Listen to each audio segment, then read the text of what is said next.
చూడండి ఇప్పుడు ఏంది ఇది, తెలంగాణ రాష్ట్ర భాష సాంస్కృతిక శాఖ డైరెక్టర్. కల్చర్ గురించి, కల్చర్ మీద ఇవాళ జానపదము, డప్పు ఇవన్నీ వీటికి సంబంధించి ఎవరండి, ఏ వర్గాల ప్రజలండి, ఏ వర్గాల ప్రజలు? మొత్తం బలహీన వర్గాల ప్రజలే కదా, వాళ్ళకే కదా ఈ కల్చర్ గురించి లేకపోతే దీని మీద భాష యాస మీద పట్టున్నది.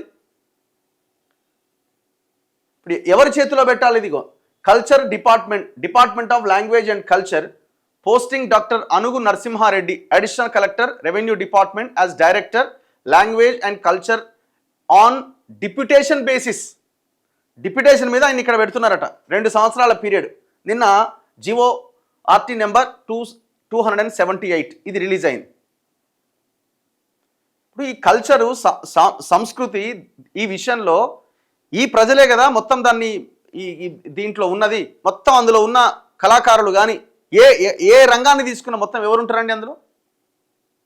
మీ వర్గాలన్నీ, ఇప్పుడు ఈయన ఎవరైతే ఈ డైరెక్టర్ అయ్యిండో ఆయన కమ్యూనిటీకి సంబంధించిన వర్గాలన్నీ బిజినెస్లో, రియల్ ఎస్టేట్లో, బడా వ్యాపారాల్లో ఉన్న వర్గాలు అవన్నీ.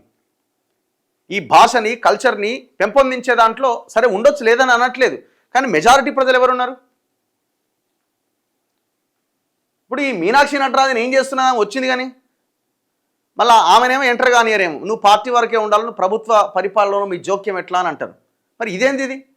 ఒకవైపునేమో రిజర్వేషన్లు అంటారు, ఇంకొక వైపున 42% అంటారు, విజయోత్సవ సభ చేస్తాం కామారెడ్డిలో అంటారు, ఇంకో వైపున మీరు ఇవ్వాల్సిన పదవుల్లో ఎలాంటి బిల్లులు అవసరం లేకుండా, ఎలాంటి ఆర్డినెన్స్లు అవసరం లేకుండా, లోక్సభ అవసరం లేకుండా, పార్లమెంట్ అవసరం లేకుండా, అసెంబ్లీ అవసరం లేకుండా మీరు జస్ట్ పెన్ను సంతకంతో ఇచ్చే పదవుల విషయంలో ఎందుకు ఇంత భయంకరమైన నిర్ణయాలు తీసుకుంటున్నారు?